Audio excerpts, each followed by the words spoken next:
SICNoticias.pt. As notícias na hora e os grandes temas que marcam a atualidade. Informação em primeiro lugar, no site e na app. Os programas, as reportagens, os espaços de opinião. Tudo em SICNoticias.pt.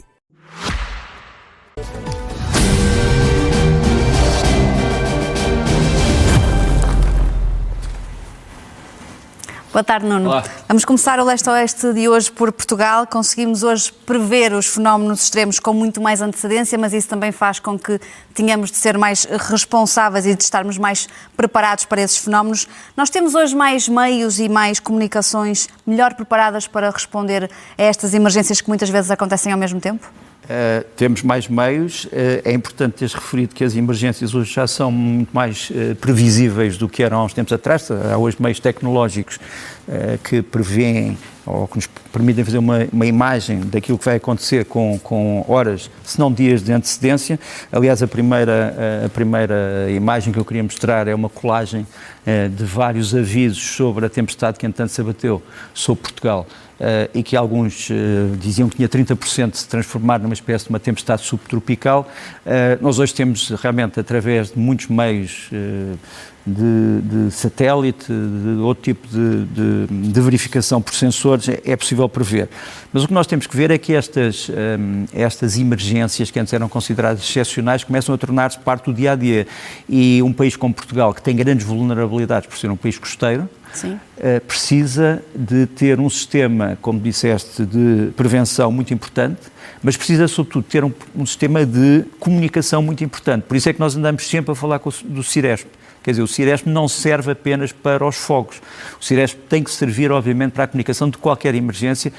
E não sei se te lembras que quando se deram os primeiros fogos catastróficos em Portugal, nós todos tivemos alertas para o CIV nos nossos telemóveis. É um bom princípio, mas, por exemplo, em relação a esta tempestade, não os tivemos, talvez porque ela não fosse considerada tão grave, mas a verdade é que o espírito de prevenção leva-nos a que, mesmo para as situações menos graves, nós tenhamos que alertar as pessoas. Eu fiz hoje uma viagem relativamente complicada e vi que muitas pessoas no trânsito, enfim, não vou dizer por que estradas, foram apanhadas de surpresa quando caiu no fundo esta tempestade. Aquelas imagens que estamos agora aqui a mostrar não têm rigorosamente nada a ver com este assunto, têm a ver com a Ucrânia e, portanto, não nos vamos adiantar.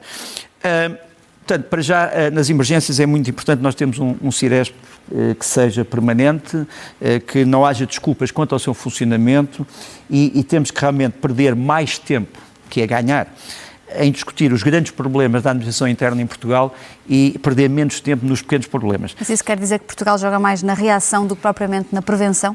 Durante muito tempo foi assim. Foi assim em várias áreas da prevenção, em várias áreas da emergência, mas como eu digo hoje, nada desculpa o não estarmos prevenidos. Quer dizer, nós temos que estar prevenidos e cada cidadão, digamos assim, é o melhor vigilante, quer do tempo, quer da floresta, quer das outras incidências. Passando rapidamente para outras emergências, desta vez ibéricas, queria mostrar-te esta imagem, que é uma imagem que me impressionou, acho que impressionou todas as pessoas, que é uma imagem de chegada súbita de dezenas de imigrantes vindos da Argélia. O mapa em cima mostra-nos de onde é que eles vieram e para onde é que foram. Eles foram para Cartagena, portanto em Múrcia, no sul de Espanha. São imigrantes que já não têm nada a ver com a situação em Ceuta e com a situação dos marroquinos, são essencialmente imigrantes que estavam na Argélia. Não sabemos se chegaram com a conivência ou não conivência com alguns funcionários públicos da Argélia, mas penso que não.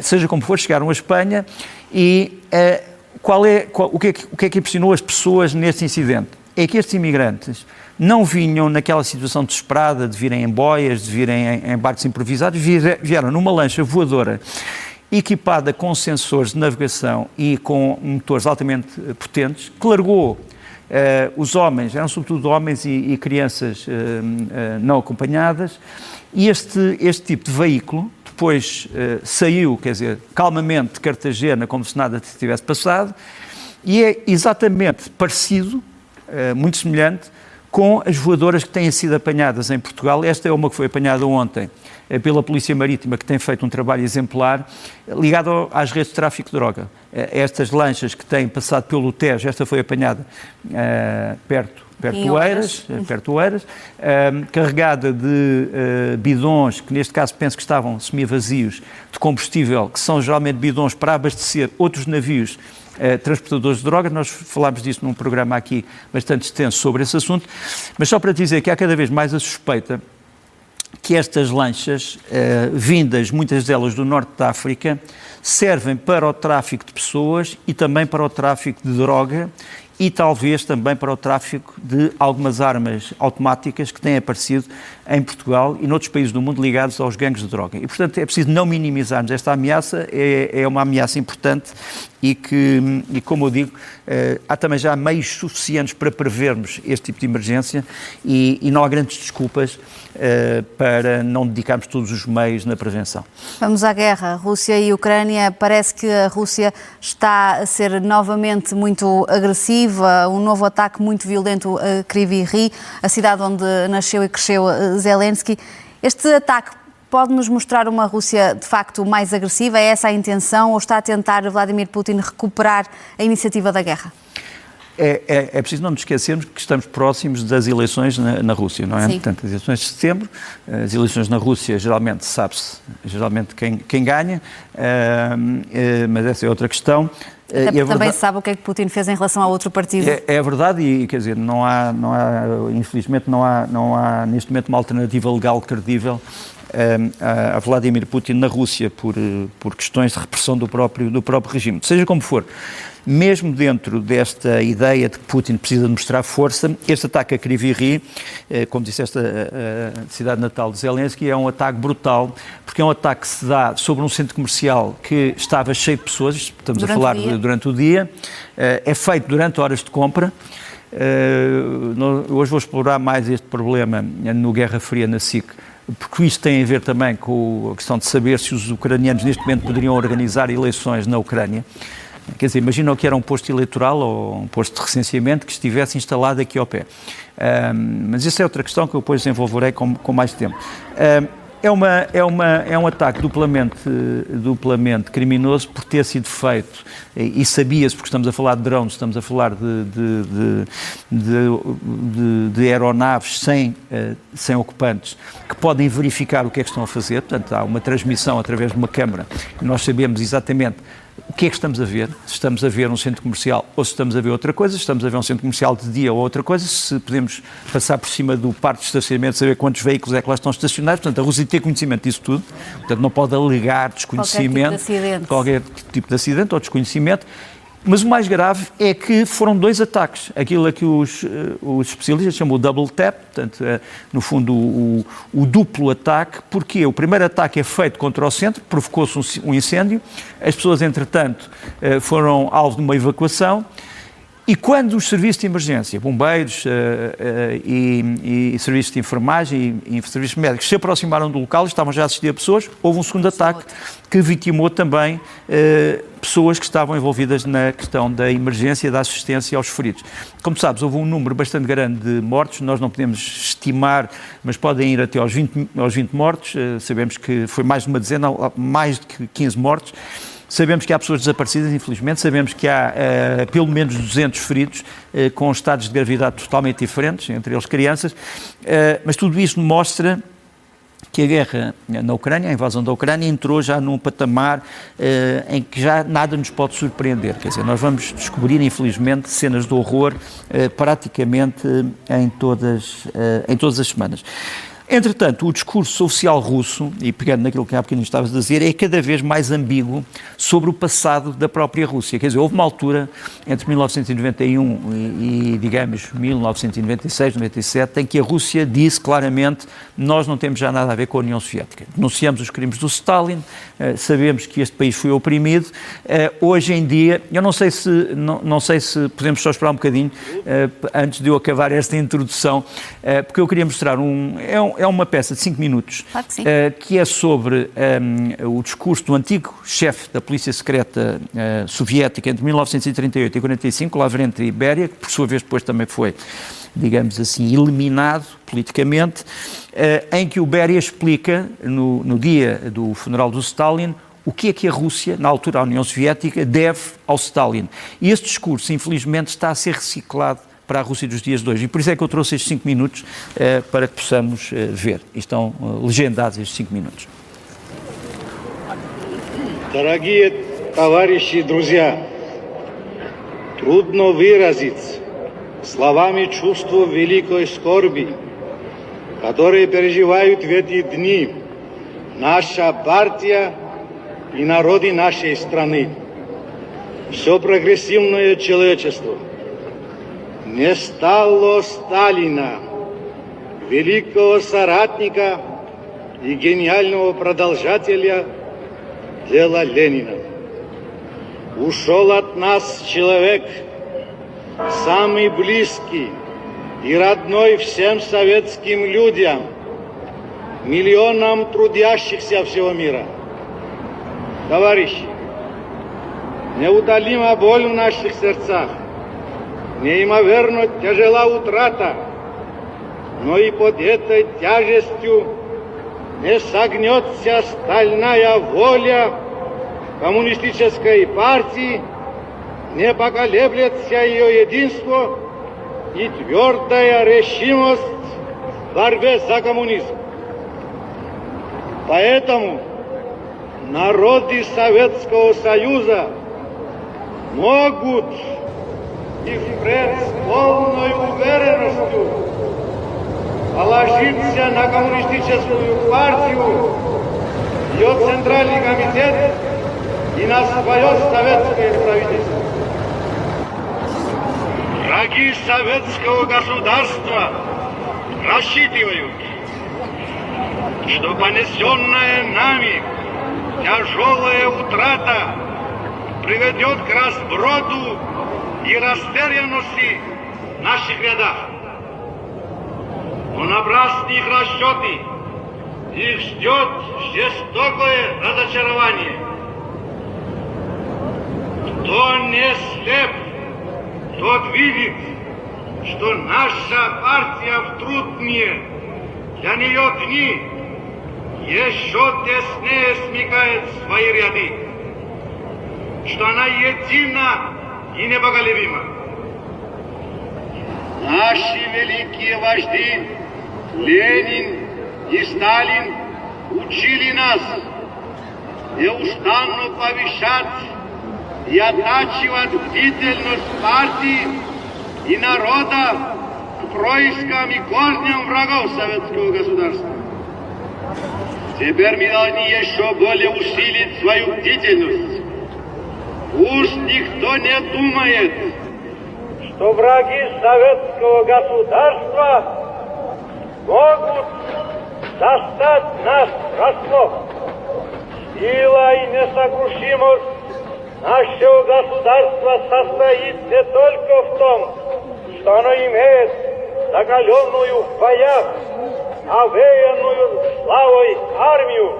Могущество советского государства заключается в единстве советского народа, в его доверии к коммунистической партии, ведущей силе советского общества, доверие народа к своему советскому правительству.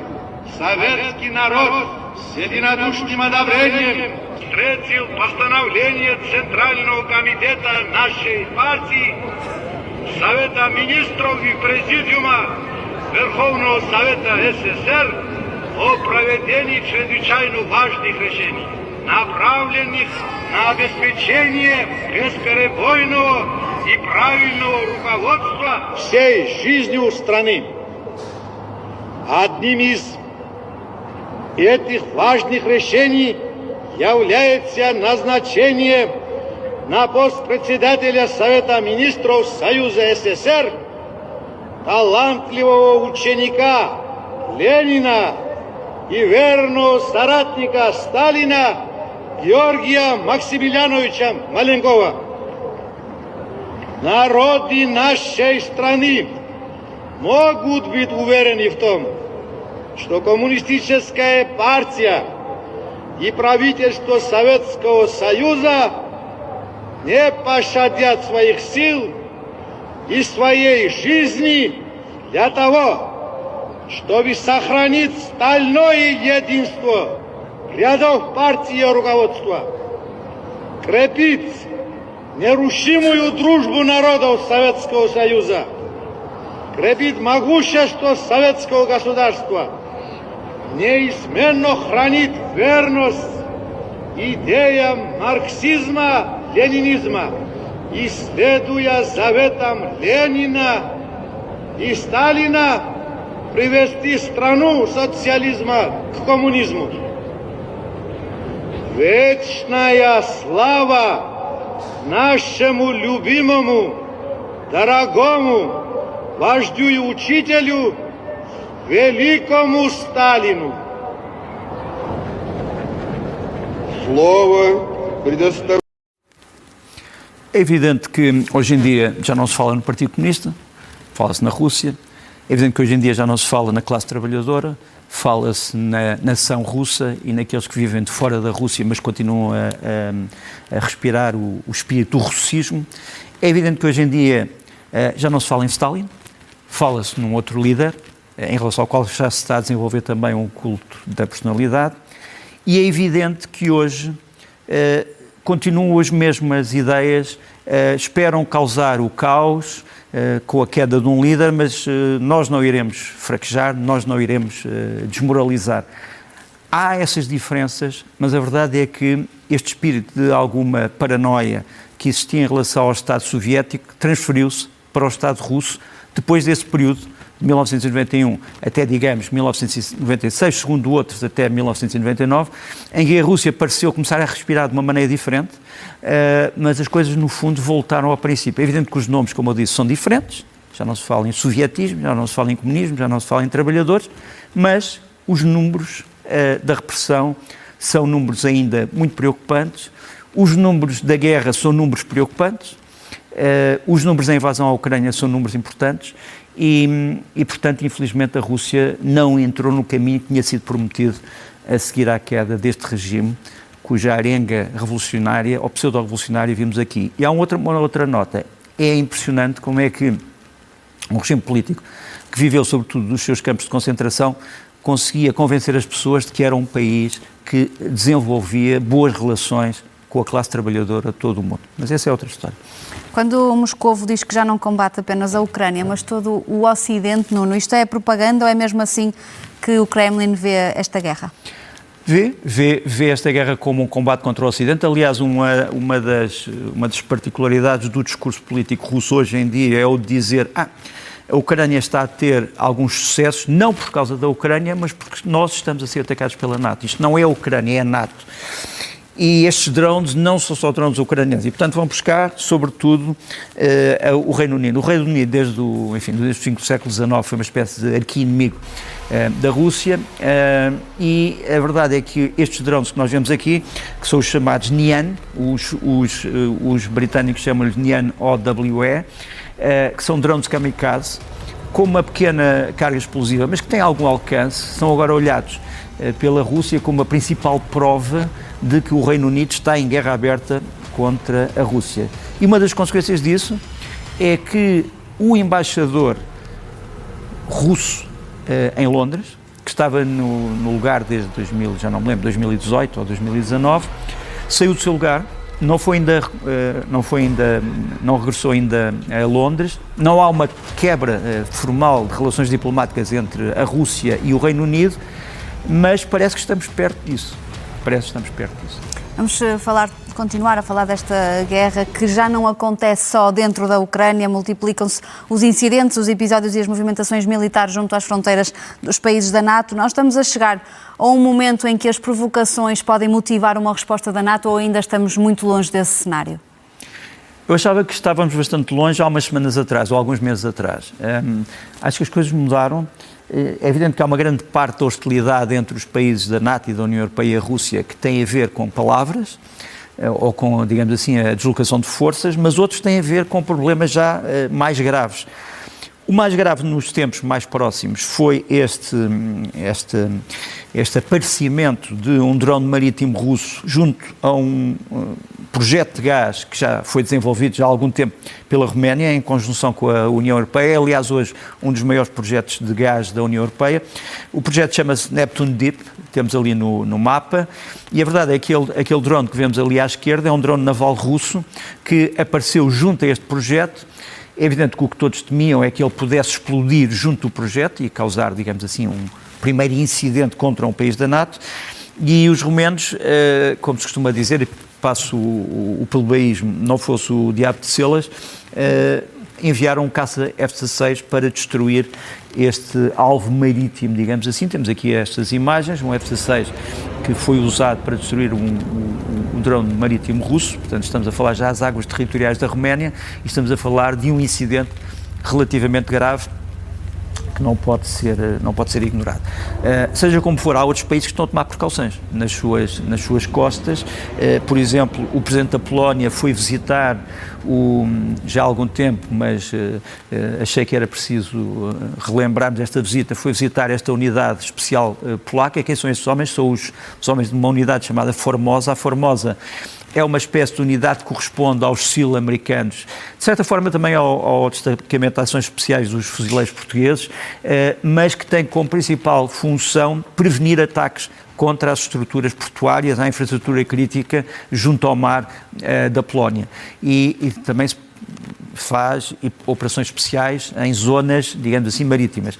E é importante que o Presidente da Polónia tenha ido dar o seu apoio moral a estes homens, que são uma das unidades mais secretas da Polónia, numa altura tão complicada. Entretanto, continuam os avisos sobre o avistamento de drones por toda a Europa, em aeroportos, em fábricas, em bases militares, em estruturas críticas. E o Chatham House, o Instituto Internacional de Estudos Estratégicos Britânico, o IISS, a que chamamos Chatham House porque funciona na Chatham House, veio publicar um estudo chamado Russia's UAV Campaign over Europe, em que se detalha todo o tipo de incidentes que ocorreu desde que começaram a ser avistados estes veículos aéreos sem ocupantes pelos céus da Europa. Um dos pontos, neste momento, mais quentes é a região de Kaliningrado. Como sabes, é aquele ex-enclave russo que fica no Báltico. Houve uma grande concentração de meios russos em Kaliningrado, tem sido reforçada esta posição russa nos últimos tempos, e há poucos dias apareceu este avião da Guarda Nacional Russa que foi na direção de Kaliningrado, aparentemente com uma carga, como se costuma dizer, especial. Não sabemos bem o que é que era, mas tudo isto coincide com o facto de haver uma grande concentração também de navios da NATO em torno de Kaliningrado. E vamos mostrar este mapa. Portanto, estamos a ver um mapa em que, para além de navios, temos também aviões de vários tipos, aviões de reconhecimento, aviões de espionagem, aviões de caça, aviões de combate. Portanto, os meios navais que não aparecem aqui diretamente apontados, mas que existem à volta de Kaliningrado, foram suplementados por muitos meios aéreos em exercício. Há uma outra área muito importante, neste momento, nesta zona de tensão, que é o Mar do Norte. O Mar do Norte, há um grande jogo estratégico no Mar do Norte. Aqui há cerca de 3 semanas, tivemos um voo intenso de um avião de patrulha e de luta antissubmarina britânico, um P-8, que fazia uma missão, não sabemos bem o que era, mas no fundo procurava alguma coisa naquelas águas, provavelmente um submarino, que não tinha vindo à superfície. A verdade é que fez aquele padrão de deslocações que podemos achar um bocadinho bizarro.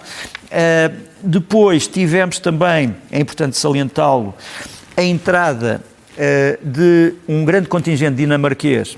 Nós sabemos que a Dinamarca é importante desde a questão da Groenlândia, mas um grande contingente dinamarquês com veículos blindados transportados a bordo de um navio de carga militar.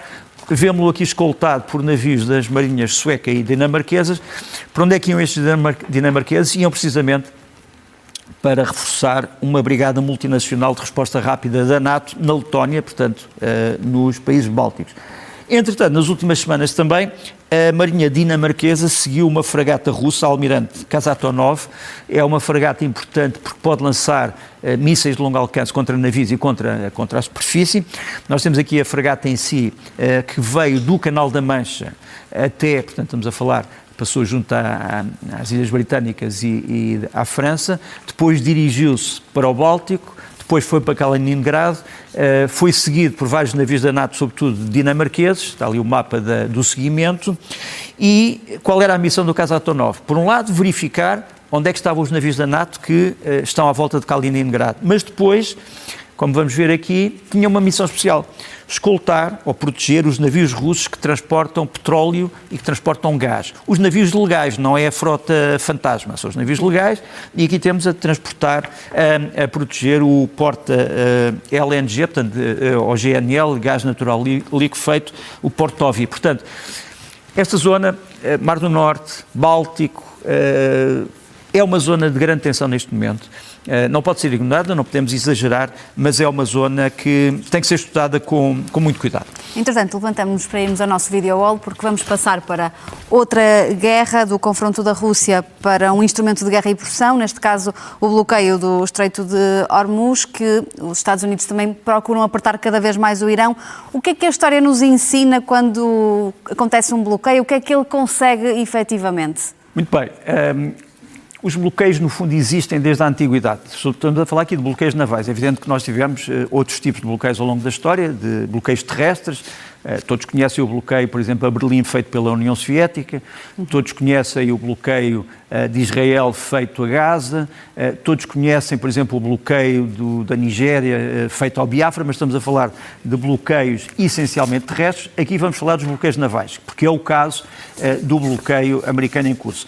Se formos para a história, como tu disseste, no mundo antigo nós tivemos um bloqueio na Guerra do Peloponeso, em que uma aliança entre Esparta e a Pérsia, curiosamente, conseguiu um triunfo tático importante e depois estratégico também sobre Atenas.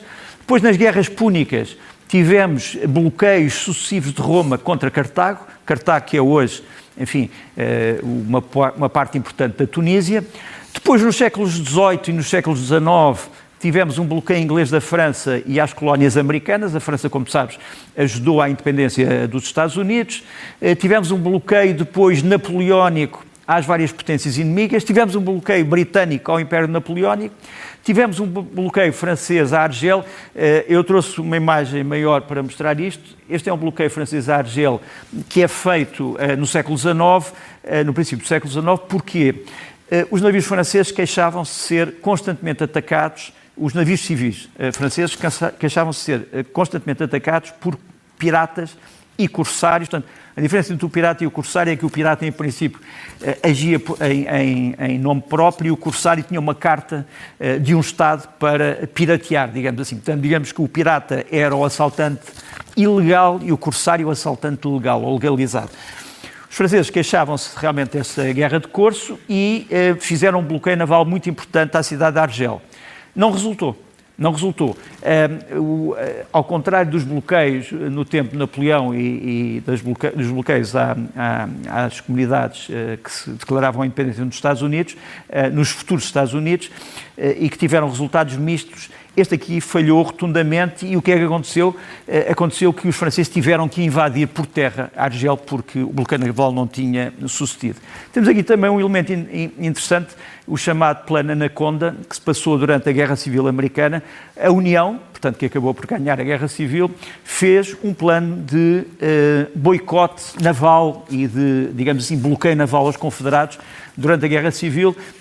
Porque é que chamou o Plano Anaconda? Porque, se virmos bem, os contornos deste bloqueio, parte terrestre, parte naval, tinham o contorno de uma anaconda, de uma cobra anaconda, e entrou na história como o projeto Anaconda. Depois, no século XX, tivemos, obviamente, também bloqueios. Tivemos aqui, na Primeira Guerra Mundial, um bloqueio alemão a vários sítios da Europa, incluindo, por exemplo, a Madeira. Tivemos aqui, em resultado desse bloqueio e da atividade dos submarinos britânicos, dos submarinos alemães. Por exemplo, o afundamento do Lusitânia, que era um cargueiro, que era um navio de passageiros importantes, 1000 pessoas que morreram nessa situação.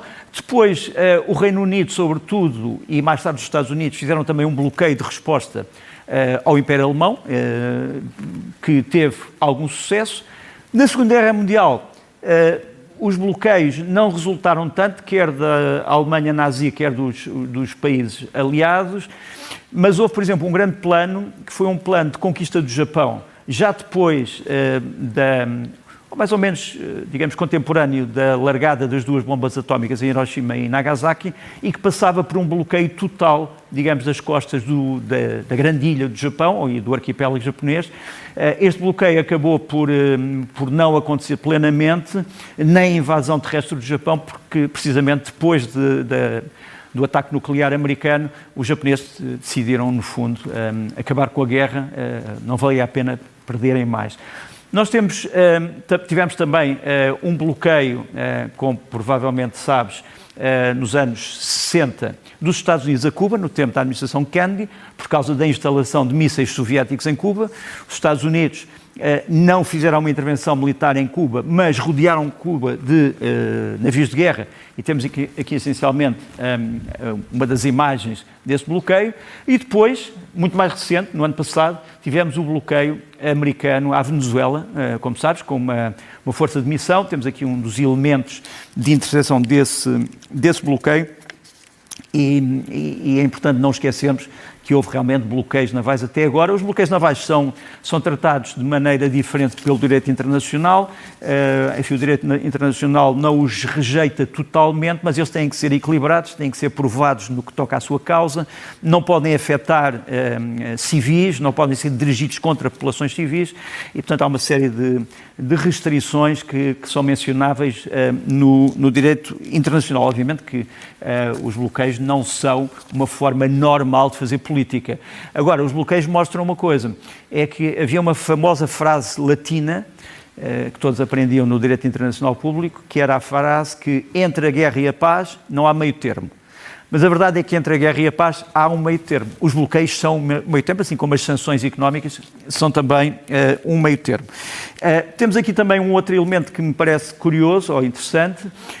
Todos falam de um possível enfrentamento entre a China, a República Popular da China e Taiwan, e a República Popular da China aparentemente tem também um plano de bloqueio a Taiwan. Aliás, este plano causou uma grande polémica porque o governo japonês disse que se este plano fosse posto em causa, o Japão tinha que tomar medidas porque se considerava também afetado. Este é um dos possíveis planos aqui, tratado como o cenário 2 de bloqueio a Taiwan. Taiwan, obviamente, que também se prepara para esse bloqueio, mas a verdade é que, aparentemente, na planificação militar chinesa há esta espécie de projeto.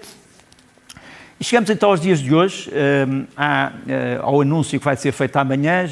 Já vou dizer mais ou menos o que é que vai ser o anúncio de um grande bloqueio naval ao Irão e depois sanções complementares. Nós sabemos que uma grande parte deste bloqueio vai ser conduzida por 2 porta-aviões americanos. O mais recente é este, que chegou à zona do Golfo, o George Washington, que substitui o Lincoln. Aqui é uma imagem interessante, porque estamos a ver o George Washington com os seus caças F-18, com os Hornet. Ele aqui estava-se a dirigir ainda, ele vem da Ásia, quer dizer, não vem da Europa, não vem das costas americanas, veio da Ásia, portanto ele estava no fundo ao largo do Japão. Esta fotografia é curiosa porque ele está aqui a ser escoltado, ou está em manobras, com um navio australiano, um navio da classe Anzacs, e portanto tem treinado bastante com marinhas de outros países. Vai ser um elemento importante neste tal bloqueio. E a grande questão é, e vamos tentar explicá-la neste mapa, grande pergunta é, será que o Irão pode furar este bloqueio? Não é? E portanto, será que vai haver salvadores do bloqueio? Há aqui uma grande discussão, quer dizer, não há hipótese de o Irão se eximir a este bloqueio com base nestes países do Golfo, porque estes países do Golfo, como sabes, foram todos atacados pelo Irão e dificilmente vão esquecer esses ataques. Portanto, a grande questão é, será que países que não foram diretamente atacados pelo Irão ou foram minimamente, o caso do Iraque, o caso da Turquia, o caso do Turcomenistão, o caso do Uzbequistão, que está ali em cima, o caso do Afeganistão e do Paquistão, será que estes países poderiam ajudar o Irão a sair de um bloqueio, facilitando a passagem de petróleo refinado ou não refinado por rotas terrestres que temos aqui mais ou menos indicadas com estas linhas a vermelho? Eu diria que, em princípio, sim, mas na prática não. Porquê? Em princípio, sim, porque nenhum destes países está em guerra com o Irão.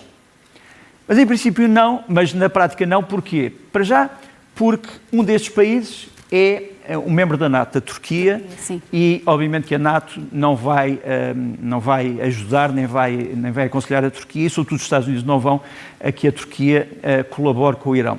Outro país, o Iraque, é um país que tinha até agora forças americanas, mas vai fazer com que elas saiam em setembro e prometeu um novo acordo de defesa com os Estados Unidos, em substituição dessa presença americana, o que mostra também que os Estados Unidos vão continuar a insistir muito em laços com o Iraque. Mas também está numa aproximação. Sem dúvida. Com o Iraque, por causa da autorização especial que deu. Mas a questão é que todos estes países, países do Golfo, que são atacados também, fazem, às vezes, também declarações perfeitamente de reconciliação com o Irão e depois à noite são atacados e de dia fazem outras. Portanto, esta situação é uma situação, alguns dirão, de hipocrisia. Não vou falar em hipocrisia, não gosto aqui muito de usar termos morais redundantes, mas a verdade é que o Iraque tem realmente uma maioria xiita, o que o aproxima religiosamente do Irão, mas tem depois um governo que não está de acordo com tudo o que são as fases de política externa do Irão. Obviamente que reconhece a dignidade internacional do Irão, obviamente que reconhece os laços familiares entre o Irão e o Iraque, mas tem a sua própria política. E o Iraque tem uma questão, é que o Iraque, não te esqueças que na zona do norte tem o chamado Kurdistão iraquiano. O Kurdistão iraquiano é uma pedra difícil de engolir pelo Irão. O Irão voga entre um certo discurso amigável em relação aos curdos, mas depois ataques àquilo que eles consideram ser os curdos que tentam invadir o Irão a partir do norte, nesta zona aqui. Em relação aos outros países, Turcomenistão, Uzbequistão, Afeganistão e Paquistão, não vejo grandes hipóteses. É evidente que o Turcomenistão é um país... e aqui também, tínhamos esquecido, não aparece aqui, mas isto é o Azerbaijão. Ora bem, o Azerbaijão é um aliado da Turquia, portanto, aquilo que vale para a Turquia acho que também vale para o Azerbaijão. O Turcomenistão e o Uzbequistão são dois países que têm boas relações com a Rússia e poderíamos dizer que, por causa disso, poderiam ajudar o Irão e não acho improvável, quer dizer, mas acho difícil. O Afeganistão é um país pouco fiável por todos e, portanto, mesmo que conseguisse fazer passar algum petróleo, depois seria difícil que o retirasse do Afeganistão.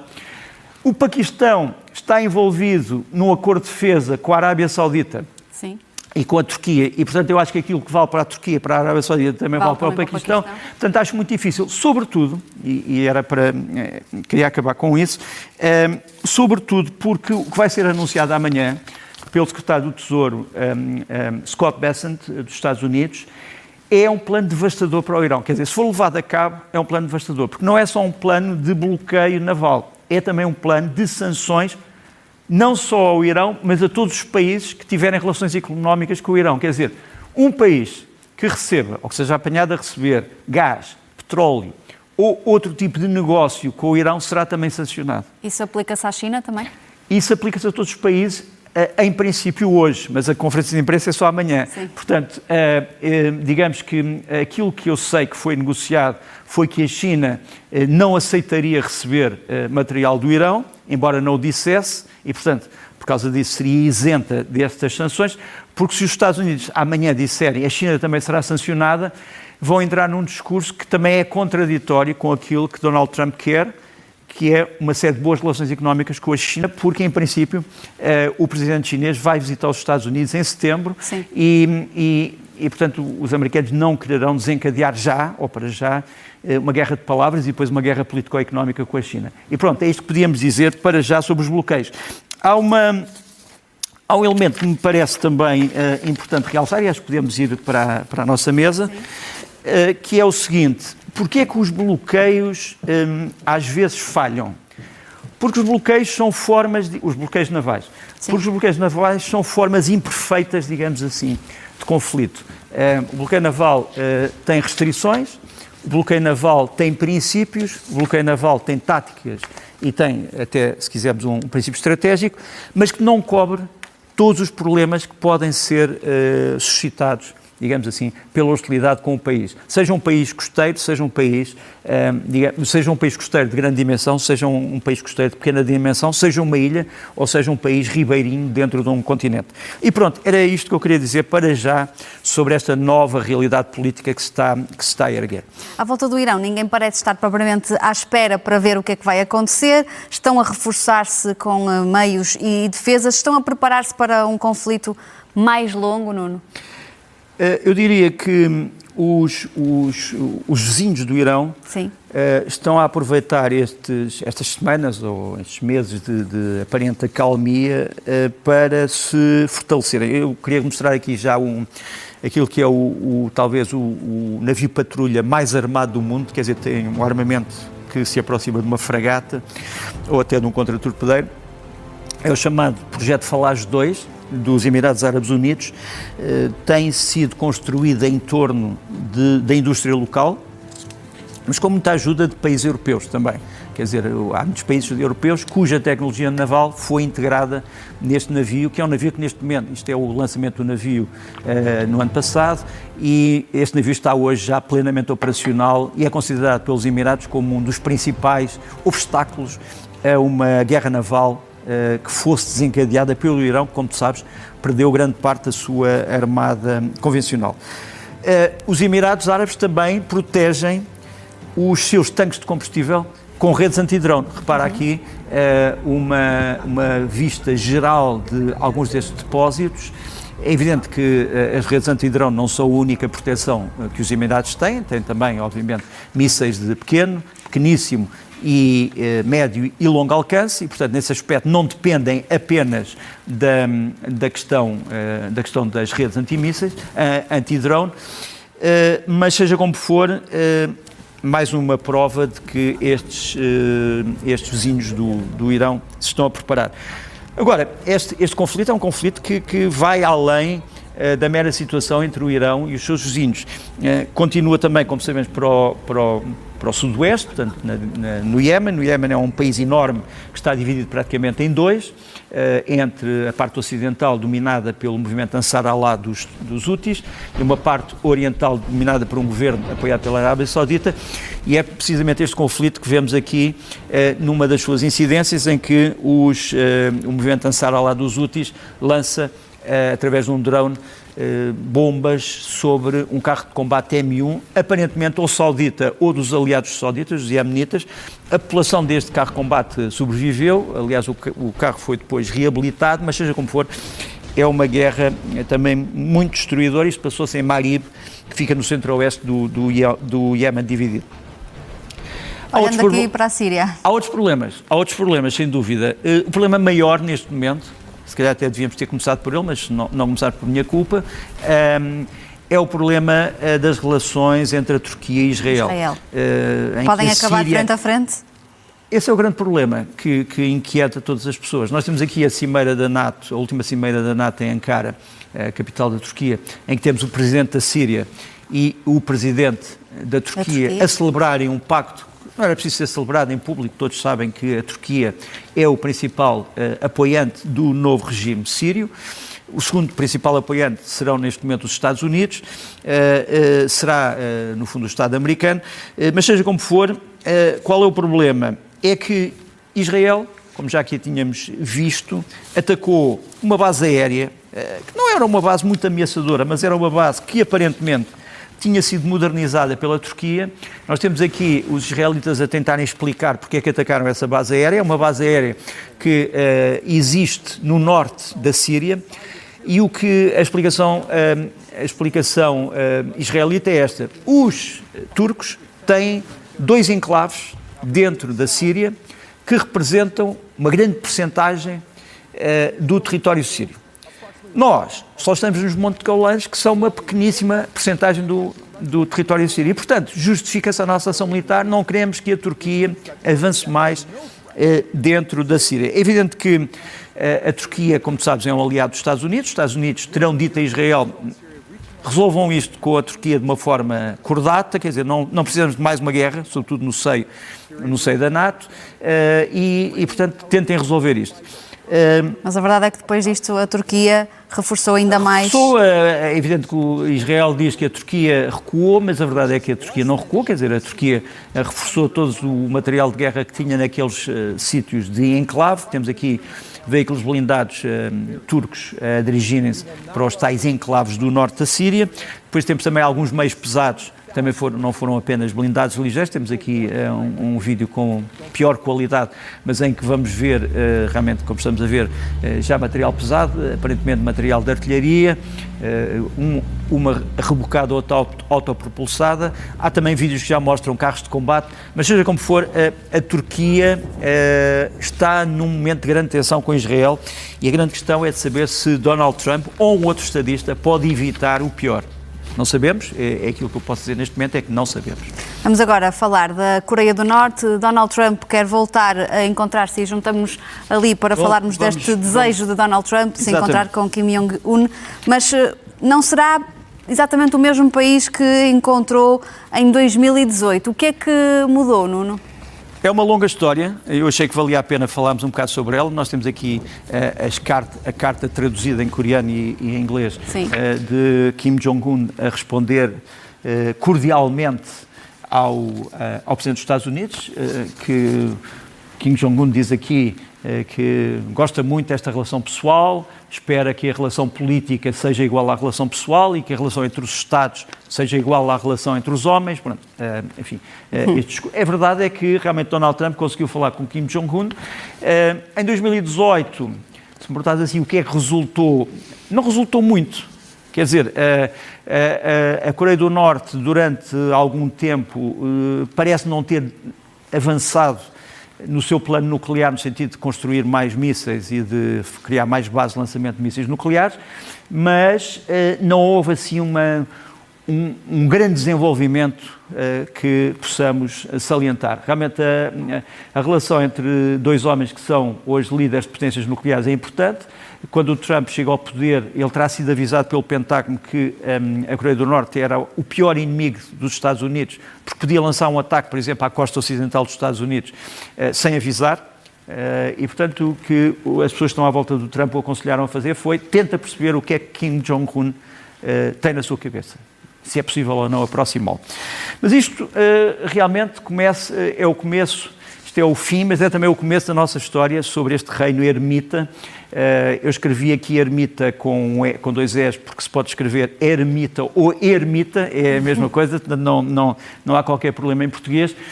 Tudo isto começa em 1950, aliás, se quisermos, começa no fim da Segunda Guerra. Começa com a Guerra da Coreia. Como sabes, a Guerra da Coreia, que é celebrada pelos norte-coreanos como uma grande guerra patriótica, começa com uma espécie de grande invocação do primeiro grande líder, Kim Il-sung, que se distinguiu no campo de batalha. Se olhares para isto e se vires a propaganda maoísta chinesa dos anos 60, da Revolução Cultural, é muito parecida, mas estamos a falar da Coreia do Norte. O que é que aconteceu em 1950? Como sabes, houve uma primeira incursão que se transformou numa invasão bastante grande do norte ao sul, que permitiu praticamente que o Norte conquistasse grande parte do território da Coreia do Sul. Esta guerra foi uma guerra devastadora, quer dizer, os países ocidentais tinham saído da Segunda Guerra Mundial e de repente viram-se envolvidos numa outra guerra, muito pouco tempo depois. É uma guerra já que seria a primeira grande guerra da Guerra Fria, porque é preciso não nos esquecermos que a Coreia do Norte chama-se oficialmente República Popular Democrática da Coreia. Portanto, nós dizemos do Norte para a separar do Sul, que é a República da Coreia, oficialmente. Esta guerra é uma guerra em que estes homens e estas mulheres eram fortemente apoiadas por dois países. A União Soviética, que forneceu material de guerra, e forneceu também a alguns especialistas, e depois a China, a República Popular da China, que contribuiu com forças maciças para a defesa da Coreia do Norte, sobretudo nas alturas mais complicadas. Quem é que estava do lado da Coreia do Sul? Os Estados Unidos, obviamente, e vários países daquilo que nós hoje consideramos como a NATO. Por exemplo, sabe-se pouco, hoje fala-se pouco sobre isso, por exemplo, um dos grandes países da NATO que esteve ao lado dos americanos e dos sul-coreanos na altura foi a Turquia. A Turquia levou um grande contingente. Esta guerra é uma guerra que legalmente nunca acabou, quer dizer, nós não estamos numa situação de fim da guerra, estamos numa situação de armistício. Já agora é uma guerra curiosa, porque a Coreia do Norte foi considerada pelas Nações Unidas como estando numa situação de violação do direito internacional e, portanto, quem se opõe à Coreia do Norte, materialmente, foram forças americanas e de outros países ocidentais, mas com mandato da ONU. Portanto, era uma espécie de ação de polícia dos capacetes azuis contra a Coreia do Norte. Mas depois, obviamente, redundou numa guerra a sério, não foi uma ação de polícia no sentido estrito da palavra. E acabou não num tratado de paz, mas num armistício. O que é que isto quer dizer? Quer dizer que, do ponto de vista do direito internacional, a Coreia do Sul e a Coreia do Norte ainda não estão em paz. Sim. Estão apenas numa situação de restrição mútua. Este regime é o quê? Este regime é um regime que tem como centro um partido político, o chamado Partido dos Trabalhadores, portanto não lhe chamam Partido Comunista, é o Partido dos Trabalhadores, e vamos mostrar aqui alguma coisa sobre a chamada doutrina política do regime norte-coreano. A doutrina política é a chamada doutrina Juche, que foi teorizada em 1955 e que se divide em 3 subdoutrinas, Jaju, Jaripi e Javi. O que é que isto quer dizer? Quer dizer que é a doutrina de autossuficiência e que implica 3 tipos de autossuficiência. Autossuficiência política, autossuficiência económica e autossuficiência militar. O conceito de autossuficiência militar, que já estava na doutrina de Javi, foi depois transformado no chamado conceito de Songun, em que a defesa nacional passou a ter prioridade. Isso levou à constituição de forças armadas com alguma coisa entre 1,8 milhões a 2 milhões de soldados. Bom, como é que esta torre é a torre da ideia Juche, que se ergue na capital da Coreia do Norte? O Partido dos Trabalhadores transformou-se, obviamente, no grande motor de todo o Estado norte-coreano. A Coreia do Norte hoje em dia tem um crescimento de 3,5%, porque, sobretudo, vende armas para a Rússia, vende armas para alguns países africanos, vende armas para alguns países asiáticos. Curiosamente, quem compra armas à Coreia do Norte geralmente não gosta de dizer que comprou armas à Coreia do Norte, sabemos que comprou. A Rússia está a investir hoje muito na modernização da máquina militar da Coreia do Norte, mas a Coreia do Norte continua a ter um problema que é verificado pelas Nações Unidas, é que há pelo menos 40% ou mais de norte-coreanos que vivem num estado de subnutrição, portanto, malnutridos. Este Estado, dito socialista, é um Estado que, no entanto, se formos ver para a estrutura de poder, se baseia não no socialismo, mas numa espécie de uma sucessão quase monárquica através dos partidos trabalhadores.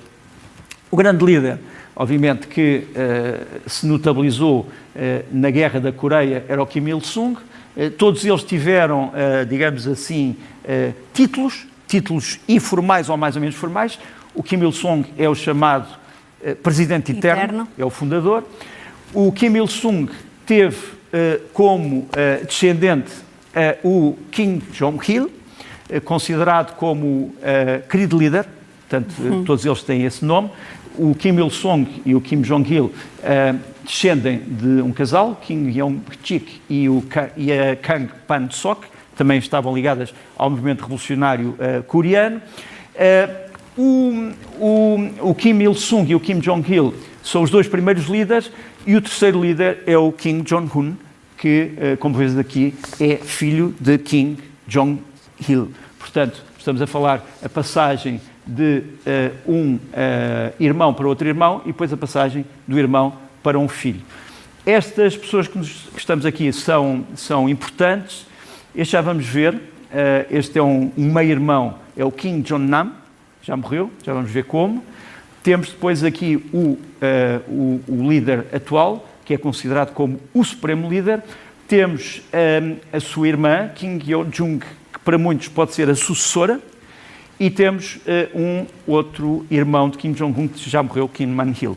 Portanto, esta é mais ou menos, e temos aqui obviamente que simplificar, esta é algum tipo de nota que eu queria trazer sobre o tipo de regime em relação ao qual estamos. O principal problema da Coreia do Norte face aos outros países, quer da região, quer globais, é o problema nuclear, sem dúvida. A Coreia do Norte transformou-se numa potência nuclear. Temos aqui o mapa. Um dos grandes problemas é que a Coreia do Norte, que está aqui, a Coreia do Sul, que está aqui, vivem na mesma península, obviamente, mas a capital da Coreia do Sul, Seul, está muito perto da linha da frente da Coreia do Norte. Quer dizer, se Seul estivesse aqui, a Coreia do Sul estaria muito mais tranquila, mas Seul está muito próxima da fronteira e pode ser o primeiro alvo de um ataque nuclear. Nós temos aqui o atual líder com a sua filha ao pé de um dos instrumentos do poder nuclear e essa é a grande questão, porque aparentemente a Coreia do Norte pode ter hoje, é uma estimativa, entre 80 a 120 ogivas nucleares, o que lhe dá já uma potência nuclear bastante relevante, embora não haja uma verificação direta, nem muito menos informação da parte dos norte-coreanos sobre quantas ogivas é que verdadeiramente possuem. Mas há mais preocupações? Há outras preocupações. É uma preocupação constante. As chamadas ações encobertas da Coreia do Norte no exterior, que desestabilizam alguns países à sua volta, e Portugal também acabou por estar envolvido nisto. Nós temos aqui a sede do Banco Delta Ásia de Macau, que foi um banco que durante muito tempo se considerou que estava a lavar dinheiro da Coreia do Norte em Macau. Tínhamos também esta empresa, Zokvang, que é uma empresa que funcionou, tinha uma sucursal em Macau. Eu lembro-me desta investigação numa altura em que estive em Macau, tive algum conhecimento do que é que estava a passar.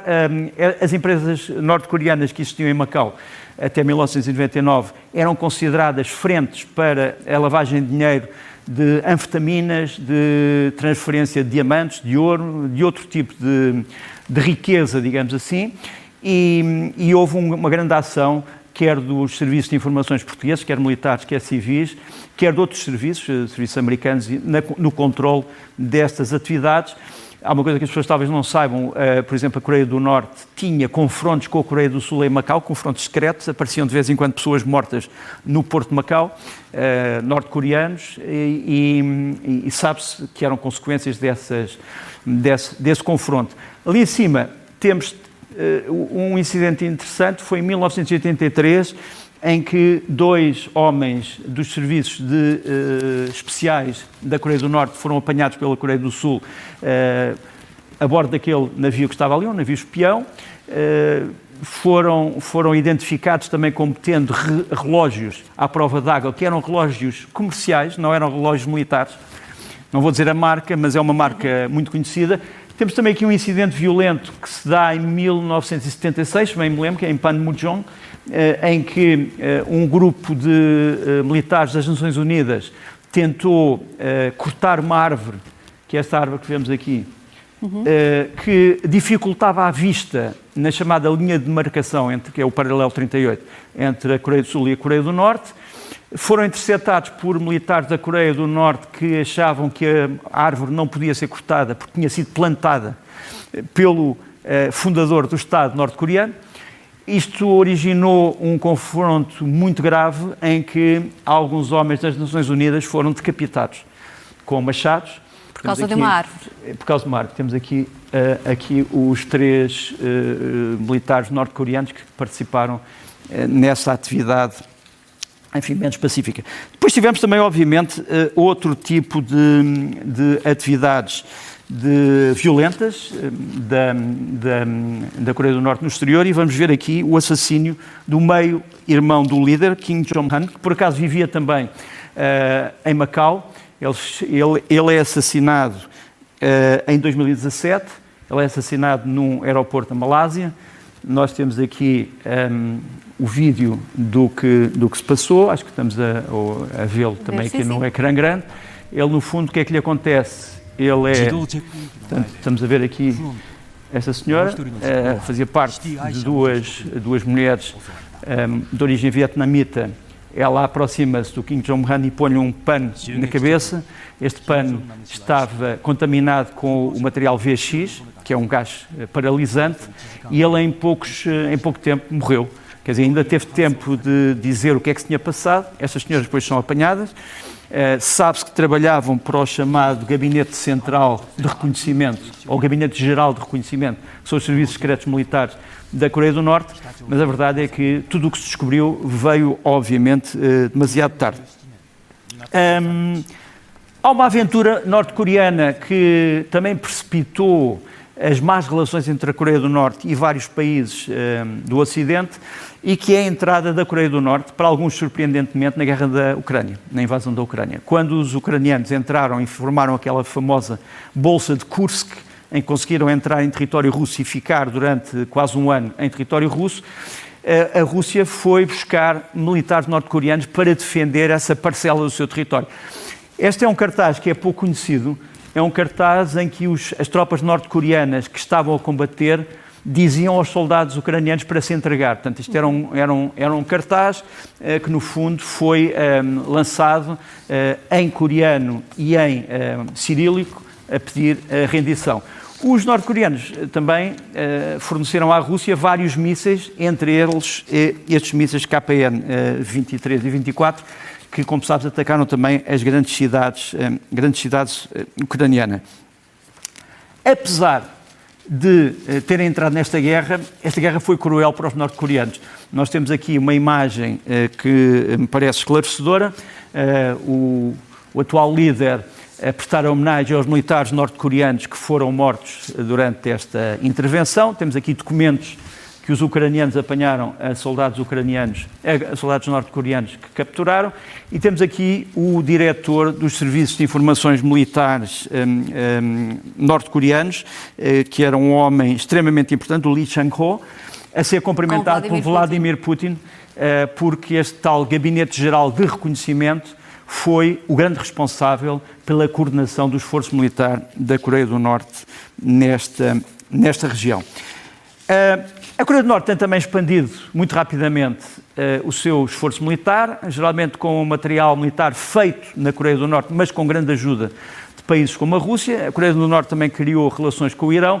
Este é um dos últimos contratorpedeiros feitos pela Coreia do Norte, o Kangkon, que curiosamente, para além de ter características de um navio moderno, como se vê aqui nos sensores e na artilharia, tem características depois do navio que poderíamos dizer que é um galeão do século XVIII, porque repara, este navio tem, deste lado e deste lado, tem postigos de onde se disparam dezenas de peças de artilharia, umas automáticas, outras disparadas por pessoas, estamos a falar até de pequenas metralhadoras, como se estivéssemos num cenário, digamos, pré-moderno. Porquê é que a Coreia do Norte insiste nisto? Porque a Coreia do Norte mistura muito alta tecnologia com meios um bocadinho antiquados, digamos assim, da parte militar. E recentemente os exercícios entre os Estados Unidos e a Coreia do Sul também sofreram uma alteração. Voltamos, agora na nossa máquina do tempo vamos realmente para o presente. Como sabes, Donald Trump veio reduzir drasticamente a presença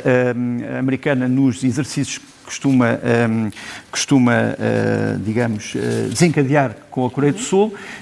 A Coreia do Sul aceitou isso, digamos, com alguma naturalidade.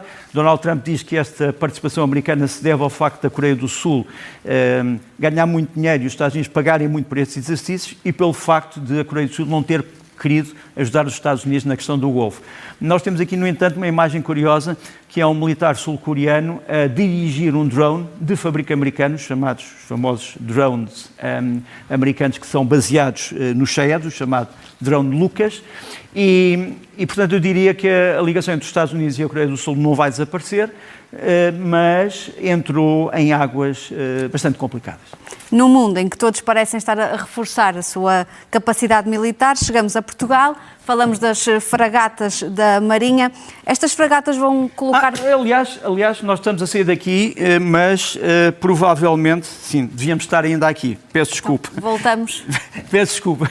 Voltamos Peço para aqui, por fazer então, esta para falarmos digressão. das fragatas. Exatamente. Com direito a imagens em Ponte Grande. Nós já falámos aqui do reequipamento militar português a 3 títulos. Primeiro falámos nos novos caças que Portugal precisará de comprar. Já falámos do Exército, do reequipamento do Exército, e falámos do reequipamento da Marinha, sobretudo em torno das fragatas. Portanto, há alguns elementos novos que me parece importante realçar.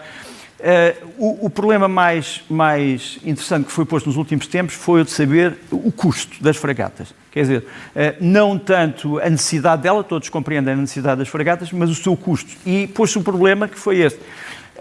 Porquê que as fragatas italianas do mesmo tipo, portanto as FREMM Evo, custam aos italianos 750 milhões de euros cada uma e em Portugal custam cerca de 900 milhões de euros cada uma. Portanto, porque é que em Portugal custam mais 150 milhões por fragata? Tem a ver com o que inclui, é isso? Tem a ver com muitas coisas que estão incluídas nas portuguesas que não fazem parte do plano italiano. E aquilo que é incluído não tem apenas a ver com o material que está na fragata, mas com elementos que foram contratados ou foram acordados entre o Estado português e o Estado italiano, e que garantem que o preço máximo de tudo isto não sairá dos 9,5 mil milhões de euros, que é um preço enorme, mas que é um preço que tem que ser entendido como incluindo várias coisas que temos aqui que explicar. As 3 fragatas têm este material todo, que eu não vou aqui referir, mas digamos que as fragatas com este material todo deveriam custar, neste momento, quer dizer, todo o material até ao fim da vida dos 30 anos, podiam, segundo alguns cálculos, estes cálculos aqui não são cálculos meus, são cálculos de um Instituto de Investigação Internacional, também não são cálculos do Estado português, mas há quem diga que só a parte, digamos, do reequipamento militar, das fragatas, munições, novas armas, podia ir até aos 3,1 mil milhões de euros daqui a 30 anos, até daqui a 30 anos. Me parece ser uma quantia muito grande, mas, enfim, é uma estimativa. Uma previsão. Depois, a transferência tecnológica, ou seja, a tecnologia que, no caso das italianas, não precisa ser transferida, porque são italianas, têm essa tecnologia, mas a transferência tecnológica, quer da Itália, quer de alguns subsistemas franceses, poderia levar 500 a 600 milhões, também parece um valor exagerado, mas é um cálculo. A sustentação inicial, que na Itália não precisa, porque os italianos já estavam habituados ao modelo anterior das fragatas e Portugal não está, custaria 200 milhões, enfim, também é uma estimativa que eu acho alta, mas que aparece aqui. O treino, os italianos já estão em muitos aspectos treinados e Portugal não está, teria que gastar, há quem avalie esse programa de treino em 35 milhões. Depois há, isso é muito importante, a remodelação de infraestruturas da Base Naval de Lisboa, dragagem do Tejo, preparação técnica dos novos edifícios, uma doca flutuante, poderia ir de 21 a 30 milhões de euros. Isto parece-me um cálculo acertado e, aliás, corresponde mais ou menos com o cálculo do Estado português. As munições iniciais, porque as fragatas não vêm sem munições, ou seja, vêm já com mísseis, vêm já com torpedos, etc. Há quem diga que podem corresponder a 95 a 100 milhões, parece-me um valor também que se aproxima da realidade. Depois, a grande discussão é quanto dinheiro é que vale a tal manutenção, revisão a 30 anos e o chamado MLU, que é a modernização de meio de vida. Há uma grande discussão, há quem diga 1,1 mil milhões, é possível. E depois há também os sistemas de comunicações que vão ser diferentes dos sistemas de comunicações italianos, mas não tenho aqui um valor imediatamente atribuído. Mas isto é uma estimativa, há várias estimativas, é uma estimativa de um instituto que eu não vou aqui referir, é um instituto internacional que funciona fora de Portugal, não é italiano, mas as fragatas, como sabrás, são fruto de tecnologia italiana e francesa, portanto, essencialmente, tecnologia europeia. Mas seja como for, vamos ver aqui então o que é que as fragatas têm, muito rapidamente, de diferente, fragata por fragata. Temos essencialmente, eu agora estava a ver quanto tempo é que nós ainda tínhamos até ao fim, mas, por exemplo, as fragatas que Portugal vai comprar vão ter 32 mísseis antiaéreos e antibalísticos, em vez de 16 que têm os italianos. Os italianos vão ter 16, embora vão ter espaço para 32, mas para já vão ter só 16. Portugal vai ter 32, o que é um número substancial. Os mísseis vão ser os mísseis ACR-15 e ACR-30, que são iguais aos mísseis do fabricante italiano, portanto não há aqui diferença. A grande diferença é que o sistema de comunicações, comando e controle de comunicações, é feito por uma empresa portuguesa, em vez de uma empresa italiana. É a EID, que trabalha com material alemão, da Rohde & Schwarz. Portanto, em vez de material da Leonardo italiana, nós vamos ter um sistema de comunicações que vai dar trabalho, digamos assim, a uma empresa portuguesa, que é talvez a nossa mais emblemática empresa de comunicações militares. Vamos ter também 2 baterias de mísseis antinavio anti-superfície, que no caso português não vão ser os Teseu italianos, mas sim um míssil que é espantoso, que é o NSM, é o Naval Strike Missile, que é de fabrico norueguês, é considerado talvez o mais avançado neste momento do mundo. Curiosamente é um míssil mais barato que o míssil italiano, mas é considerado um míssil com mais capacidade por razões que podemos aqui referir. Depois também vamos ter um sistema avançado de sonobuoys antissubmarinas que não estão no sistema italiano, e vamos mostrar ainda mais capacidades. Isto aqui é um modelo, das fragatas ainda não existem, obviamente, sim. Portanto é um modelo. Portanto, resumindo o que há bocado víamos naquela estimativa, o que é diferente mais? Sustentação completa durante 30 anos, portanto, em períodos de 5 anos. A cada 5 anos, essas fragatas vão ser paradas para ser reequipadas, modernizadas e digamos assim, reparados os problemas que possam existir. Portanto, com o tal MLU, MLU, como eu já expliquei, é a modernização de meio de vida, a Middle-Life Update. Depois vamos ter a renovação da base naval do Alfete Infraestruturas. Eu pus aqui uma bandeira portuguesa para dizer as coisas que vão existir e que têm participação de empresas portuguesas. Portanto, aqui vamos ter empresas portuguesas a modernizar a base. Vamos ter um novo polo tecnológico na base, que também vai envolver empresas portuguesas.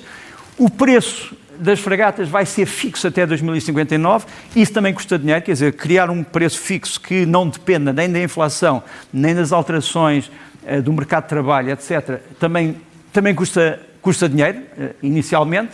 Depois vamos ter um sistema de controle e operação de drones que vai ocupar praticamente parte desta área. Esta é uma área em que vai haver 2 hangares, portanto um hangar maior para helicópteros pesados e um hangar menor para helicópteros ligeiros, mas em que vai haver também espaço para drones. Os drones que vão ser usados são essencialmente, o sistema de controle é de uma empresa portuguesa, da Takeover, e os drones utilizados vão ser da Takeover e do A-Vision, que também é portuguesa. Portanto, tudo isto, no que toca aos drones, são sistemas portugueses.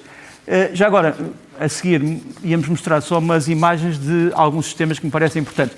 Este é o tal sistema que vai ser introduzido pela EID portuguesa, com base em tecnologia alemã, quer dizer, a transformação de um navio, como aqui se diz, numa grande rede de comunicação. Portanto, Portugal... Preciso também não esquecer de uma coisa. Portugal é um país atlântico. A Itália é um país mediterrâneo. Sim. Portugal tem uma tradição de operação em mar Atlântico que às vezes tem requisitos que são diferentes dos requisitos da Itália. Mas isto é um pequeno pormenor. Este aqui é o tal míssil norueguês, o NSM, que vai ser utilizado em vez do Teseu, embora Portugal, se quiser, pode comprar o Teseu mais tarde. Esta é a tal plataforma de lançamento vertical dos mísseis, dos 32 em vez só dos 16, e estes são os mísseis que vão estar na nossa fragata, o ACR-15 e o ACR-30. Aqui é um drone da Takeover que realmente vai estar também presente nas fragatas e pronto. Vamos regressar então à nossa mesa de trabalho. Para falarmos de um tema que tem dado muita polémica nos últimos tempos, a REN, uma outra dimensão nacional, a energia, obviamente, o Estado decidiu regressar ao capital da REN, numa altura em que as infraestruturas críticas são também alvos estratégicos. Depois de tudo o que vimos acontecer às infraestruturas energéticas na Europa, era inevitável o Estado português voltar à REN? Não era inevitável, tanto que não era inevitável, como sabes, há uma grande discussão sobre esse regresso, não é? Quer dizer, o regresso faz pela parte pública, que vai gastar ou já gastou algumas centenas de milhões para adquirir as ações que foram largadas por uma empresa que todos sabemos qual é, que estava ligada, conhecemos-la mais no mundo da moda, mas que aqui investiu também na área da energia. Eu queria mostrar só aqui um diagrama da REN, as redes elétricas nacionais, uma empresa de grande prestígio, que tem, digamos, polos também fora de Portugal. Nós vemos que a REN controla, digamos assim, negócios em vários sítios do mundo, mas é conhecida sobretudo por ser a entidade que é essencial sempre que falarmos em problemas de escassez de energia, em problemas como foi o problema do apagão, etc.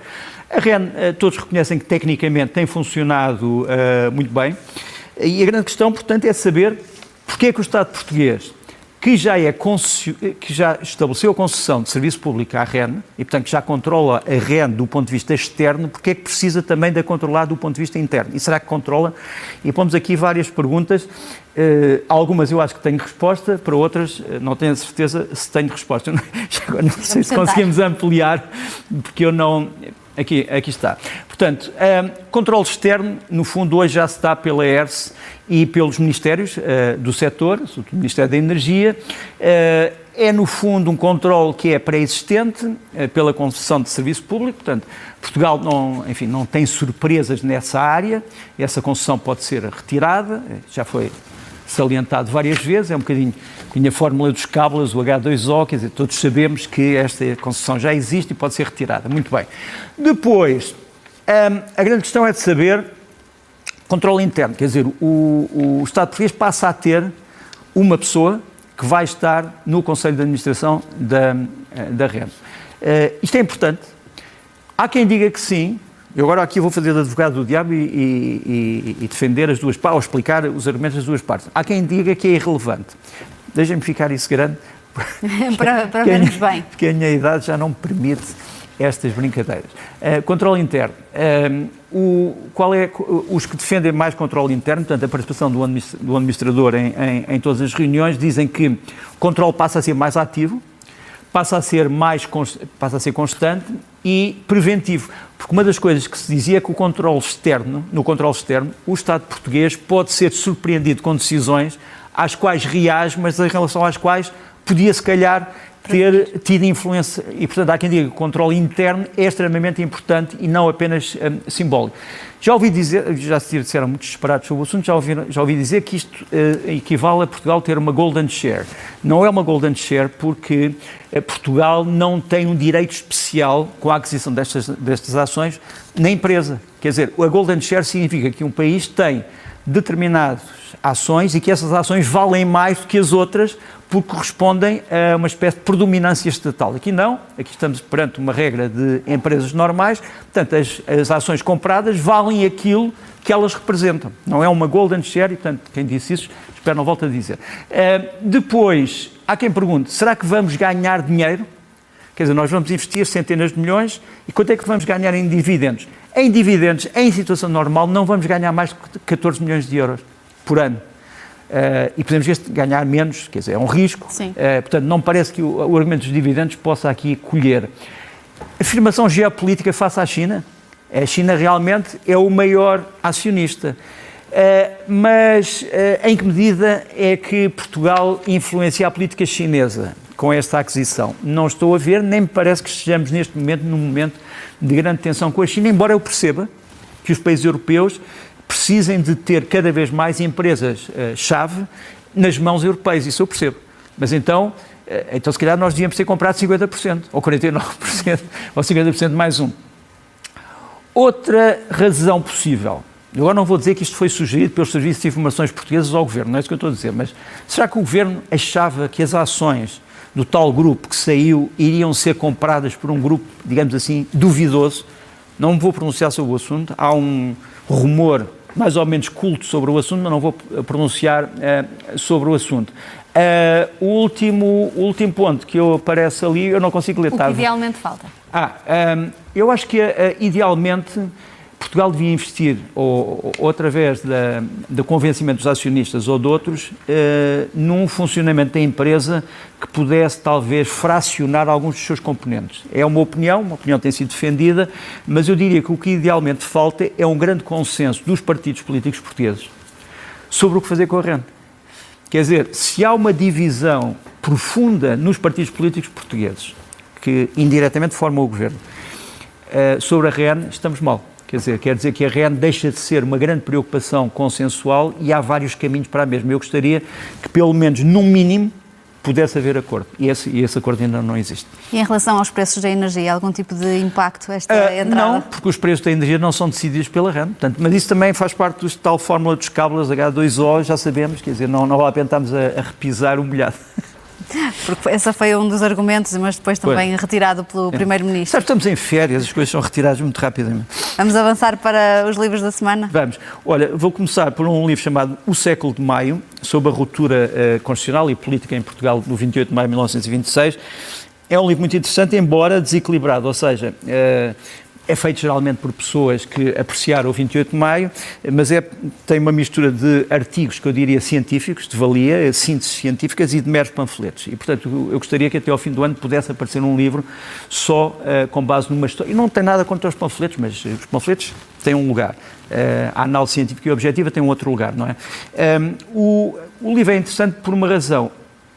O 28 de maio de 1926 levou para o mesmo movimento aquilo a que um historiador espanhol, o Jesus Pavón, chamava uma revolução mestiça. Porquê? Porque nós tínhamos lá republicanos moderados, liberais, maçons, católicos, reacionários, fascisantes, monárquicos. Todos eles viam coisas diferentes. Havia uns que achavam, agora vamos voltar à monarquia, vamos ter um regime diferente.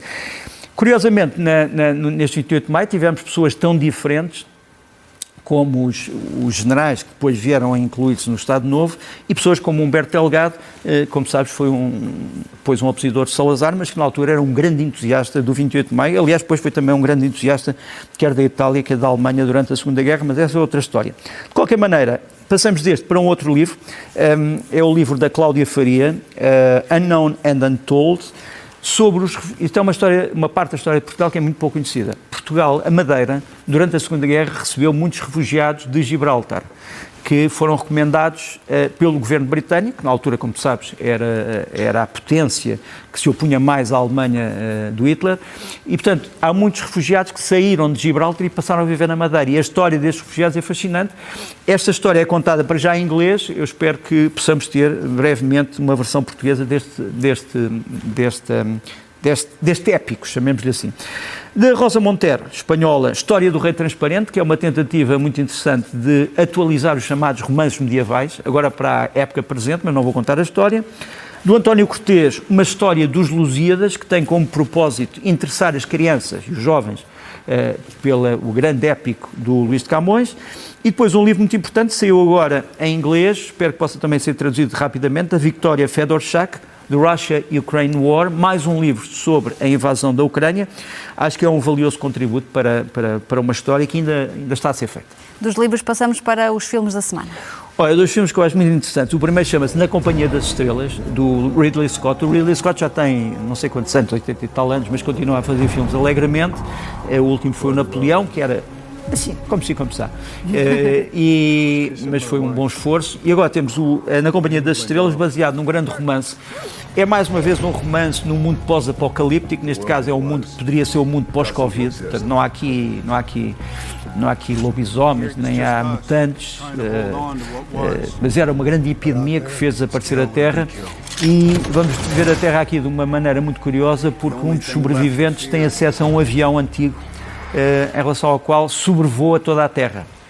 É uma história que tem várias sub-histórias, não vou aqui contá-la, mas o Na Companhia das Estrelas é um filme sólido, que eu aconselho, que vai agora estrear na semana que vem.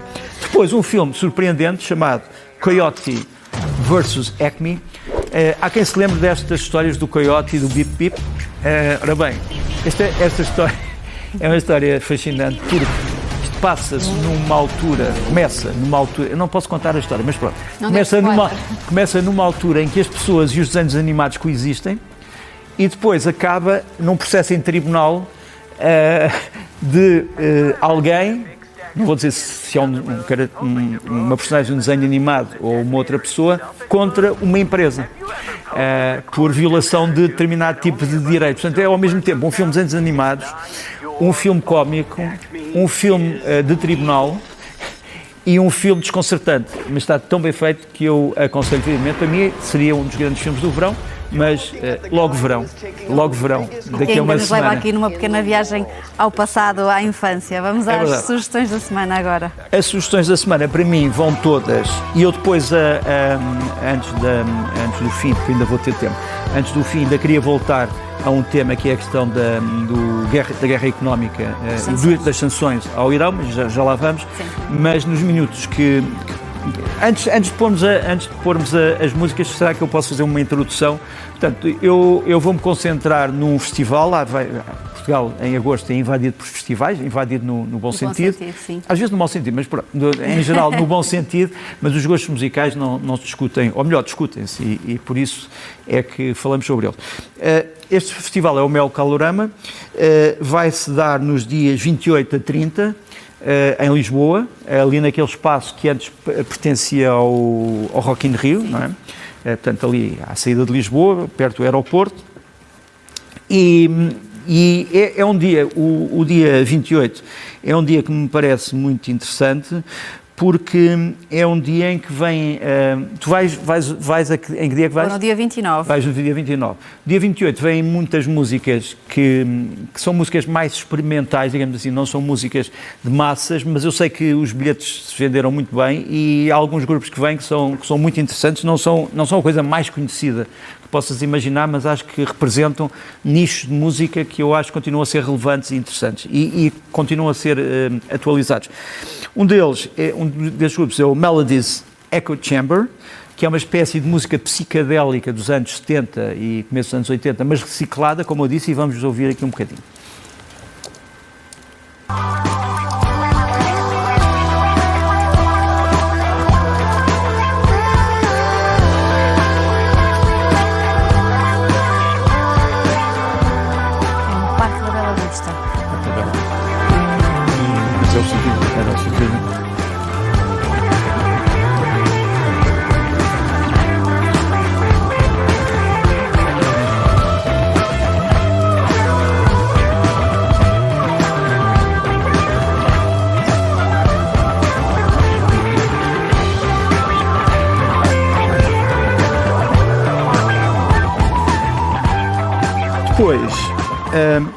Depois temos uma artista que foi alvo de algumas controvérsias. Ela é sueca, Anna van Holswolf.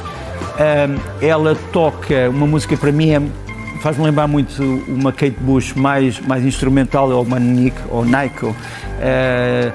Curiosamente, ela baseia-se muito também no órgão de igreja. Também faz lembrar muito a música planante dos anos 70, krautrock, a música progressiva, mas vamos ouvir um bocadinho.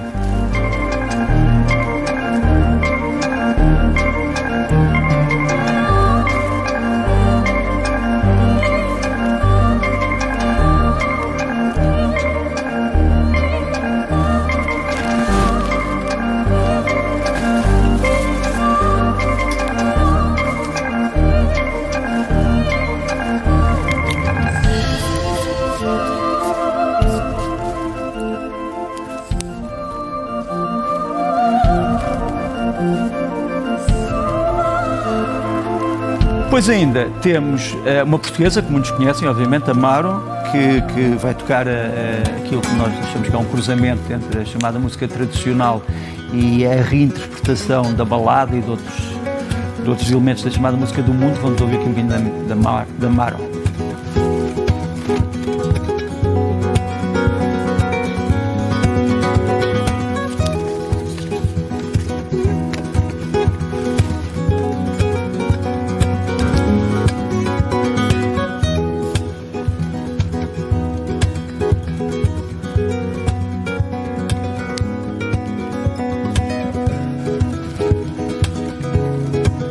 Eu sei que a Maro geralmente aparece com voz, eu quis salientar a parte instrumental, que eu acho também é muito rico e às vezes não é salientado. E por fim, aquilo que eu continuo a achar que é talvez o grupo mais delirante da atualidade, eu não sei como é que os qualifico, alguns qualificam de mathematic rock matemático, outros mero virtuosismo. Eles vêm-nos, alguns da Europa, não sabemos bem quem é que eles são, chamam-se Engine de Poitrine. enfim, o nome é de mau gosto, Angina de Peito, mas eles tocam uma música fabulosa e têm percorrido a Europa com grandes públicos, mas vamos ouvir um bocadinho dos Angines de Poitrine.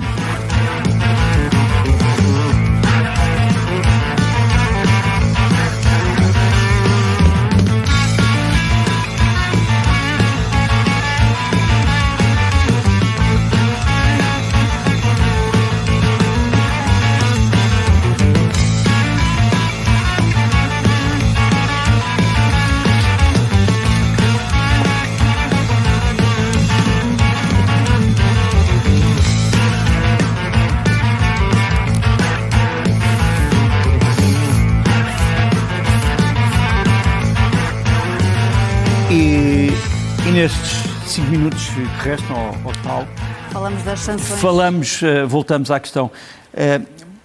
Resumindo, amanhã, não sei ainda a que horas, mas provavelmente à hora que a comunicação social está mais atenta, o secretário do Tesouro do norte-americano, Scott Bessent, vai anunciar o que é que são as sanções adicionais dos Estados Unidos em relação ao Irão. O que é que podemos esperar desse anúncio? Eu acho que podemos esperar duas coisas. Por um lado, o reconhecimento pelos Estados Unidos de que a força militar não serviu para acabar com o regime iraniano. Mas vai assumir isso o secretário do Tesouro? Acho que vai assumir por outras palavras. No fundo Donald Trump já veio dizer que não tinha nada a ver com isso. Sim, eu acho que vai assumir por outras palavras, no sentido de dizer: nós não queremos destruir, digamos assim, as pessoas, não queremos destruir as estruturas, também não queremos matar os nossos homens e, portanto, o que vamos fazer é um método mais eficaz para acabar com o Irão, com o atual regime, que é promover uma revolta através da escassez de bens para a estrutura do Estado. Portanto, o plano americano é este: se eu retirar dinheiro ao Estado, o Estado, em vez de se reformar, vai buscar dinheiro aos contribuintes. Os contribuintes já não têm dinheiro e, portanto, não tendo já dinheiro, não têm nada a perder, vão se revoltar contra o tal Estado que não se quer reformar. O Irão, neste momento, tem um conflito latente, eu diria até mais que latente, entre o Presidente e a Guarda Revolucionária. Umas vezes parecem falar a mesma linguagem, mas outras vezes opõem-se totalmente. O Presidente iraniano veio dizer ontem e hoje que é preciso manter o acordo de princípios entre os Estados Unidos e o Irão. Depois de tudo o que aconteceu, a Guarda Revolucionária diz que tudo depende das intenções americanas. Já houve vozes dentro do Irão, algumas bastante responsáveis, que disseram: as sanções americanas, para nós, são uma declaração de guerra. E, portanto, o que o Irão diz é: se as sanções americanas forem tão paralisantes como se diz, ou seja, se forem uma tentativa de impedir que o Irão se relacione com o mundo exterior, o Irão não tem outra hipótese senão uma campanha militar de retaliação contra os Estados Unidos. E portanto, aliados também. E aliados. Porque uma das coisas que o Irão tem dito é que todos os países que aceitarem os termos das sanções económicas passam a ser inimigos do Irão. Exato. Ou seja, um país, por exemplo, que aceitar congelar bens de uma família política iraniana que tenha bens no exterior, esse país vai passar também a ser um inimigo do Irão. Pode sofrer ataques com isso? É isso que o Irão está a dizer. Certo. Um país que, por exemplo, apresar um navio iraniano que é considerado violador das sanções e se o apresar no seu porto nacional, é considerado um inimigo do Irão. Eu vou falar hoje mais sobre isso no Guerra Fria, na SIC, mas um antigo ministro da Economia do Irão veio dizer ontem, e repetiu aliás hoje, que acha que setembro vai ser um mês, como ele descreve, e são as palavras dele, em que vai haver caos político e uma tentativa de sublevação interna no Irão e vai haver guerra internacional. Portanto, os iranianos, o poder político iraniano está convencido de que os Estados Unidos vão aliar estas sanções globais a uma nova tentativa de ajudar os grupos que se opõem ao atual regime. Porque não te esqueças que o atual regime, entretanto, tem continuado as execuções das pessoas que estiveram envolvidas nos famosos distúrbios de janeiro.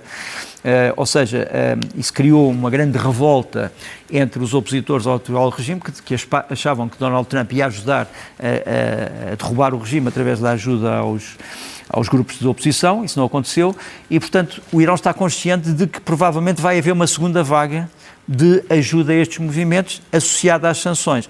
Portanto, para quem esperava um setembro relativamente calmo em relação àquela zona, tem que retirar daí as suas esperanças. A minha grande incógnita é outra, o que é que os países vizinhos do Irão, os países do Golfo, vão fazer face a estas sanções? Vão ser os primeiros a aplicá-las? Vão, por exemplo, começar a usar, que têm outros planos, vão começar a usar fundos que foram apreendidos e que estão neste momento congelados do Irão, vão utilizar esses fundos para a reconstrução de estruturas que o Irão atacou?